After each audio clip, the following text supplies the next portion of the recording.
Bonjour Milorad, peux-tu te présenter? Oui, Milorad Sujic, CFDT, Union Fédérale Route. Donc, tu es présent comme délégué au congrès de la Fédération internationale des transports ici à Mexico et tu as participé à la conférence des travailleurs de la route.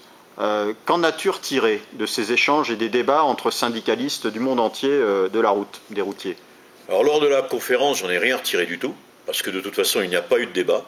Le congrès est ficelé déjà à l'avance. Par contre, les débats étaient fructueux, les discussions, les prises de contact dans les couloirs. En fait, comme de par ailleurs, les congrès se font dans les couloirs. Bien, et donc, selon toi, qu'est-ce qu'il y a de semblable que peut-on trouver comme ressemblance entre un routier africain et un routier français? Très peu. Très peu, quasiment pas, hormis le fait qu'ils conduisent le même appareil, le même outil, qu'ils aient le même outil de travail, c'est la seule similitude. Le reste, nos modes de travail sont complètement différents, nos temps de travail sont différents. La législation européenne, française notamment, est relativement pointue, ce qui n'est pas le cas dans les pays africains. On souhaiterait les amener vers des standards qui sont plutôt les nôtres, mais comme tous les pays en voie de développement, ils ont encore du boulot. Et qu'est-ce qui a opposé, qu'est-ce qui a rassemblé, mais qu'est-ce qui a pu diviser aussi certains syndicalistes au cours de cette conférence route ou même dans les couloirs? Quelles sont les divergences et les convergences en fin de compte entre routiers? Alors, il faut séparer les choses. Si on parle en termes d'Europe ou si on parle en termes de ITF Monde, bien, la partie monde, on voit bien que c'est une magouille perpétuelle et permanente. C'est la mainmise absolue des anglo-saxons sur le reste du monde. Il ne faut pas oublier, ou alors il faut se rendre à l'évidence, l'Europe dans cette structure ITF, l'Europe n'est que une région.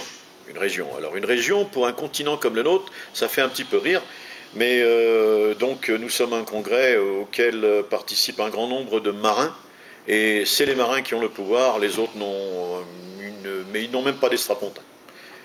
Et sur la thématique du développement durable, est-ce que par exemple la FGTE-CFDT a pu faire entendre sa voix? Oui, je pense que nous avons distribué déjà, nous avons apporté des supports, tout le monde les a lus, j'ai regardé, j'ai vérifié. Oui, je pense que nous avons fait entendre notre voix. En fait, nous avons fourni un travail, c'est déjà au moins un point, d'autres n'ont rien fait. Nous avons, je pense, marqué un petit point avec ça. Donc on peut dire que la CFDT a été présente dans toutes les conférences, selon toi, et aussi en séance plénière, malgré des débats qui sont relativement, pour toi, a priori, plutôt aseptisés. Non, ils ne sont pas a priori, ils sont totalement aseptisés, ils ont été réglés avant que le congrès ne démarre. Donc de toute façon, oui, la CFDT était présente, nous avons couvert tous les secteurs, et en plus de ça, au moment cruciaux, nous sommes partagés le travail, nous avons couru dans tous les sens et dans tous les couloirs afin d'essayer de modifier les positions des délégations qui n'avaient pas la même position que nous. Donc selon toi, en tant que délégué FGTE-CFDT du secteur de la route, ce congrès ITF, c'est essentiellement un point de rencontre pour développer des contacts en bilatéral, voire multilatéral, pour observer des convergences, voire peut-être définir certaines revendications communes, mais plutôt au niveau européen, parce qu'il y a trop de divergences au niveau mondial. Ce serait plutôt ça. Oui, absolument. De plus, comme je l'ai dit précédemment, ce congrès au niveau mondial étant ficelé par avance, nous n'avons plus qu'une seule alternative, c'est de travailler dans les secteurs porteurs, des secteurs qui fonctionnent, notamment ETF.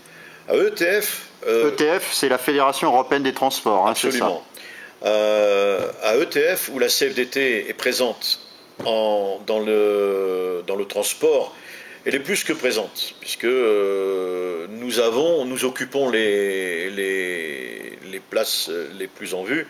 Nous gérons, on peut le dire, la politique des transports européenne, et la CFDT, je pense aujourd'hui, c'est au travers du transport qu'elle commence à avoir une image. C'est peut-être cru de le dire de cette manière-là, mais les routiers, pour une fois, ne sont pas des bœufs, ils sont sortis de l'ombre, ils se sont émancipés, et en matière et au niveau européen, ils ont réussi à faire quelque chose que les autres secteurs de la fédération n'ont jamais pu faire. Et je crois aussi que tu as des responsabilités au comité du dialogue social européen de la route. Oui, je suis alors soit président, soit vice-président en alternance, tous les 2 ans, du dialogue social européen qui couvre les transports, marchandises, voyageurs et surtout le secteur de la logistique. Revenons au congrès de la Fédération internationale du transport ici à Mexico.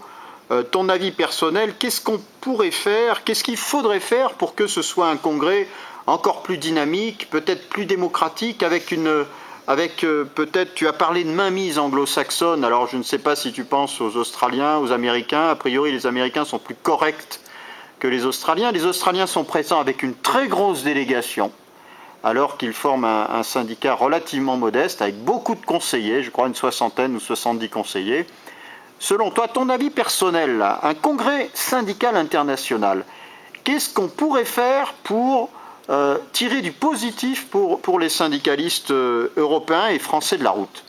Mais déjà, premièrement, concrètement, ce congrès ne devrait pas se tenir dans un hôtel Hilton où le café coûte pas loin de 10 euros. Donc ceci est une ineptie, c'est complètement anti-syndical. Donc c'est encore la volonté des anglo-saxons d'en foutre plein la vue à tout le monde, inacceptable. Non, je pense que de toute façon, dans 50 ans, on sera dans la même situation. Je suis totalement pessimiste. La situation au niveau mondial, c'est-à-dire dans cette structure ITF, n'évoluera pas. Les tendances ne s'inverseront pas tant que l'Europe sera considérée comme une région, comme à la limite, à l'échelle de la France, on pourrait parler de départementalisation. Donc si on considère que la France est un département et que l'Europe est un département, on n'a pas grand espoir de voir évoluer ce grand machin. Merci Milorad et à bientôt.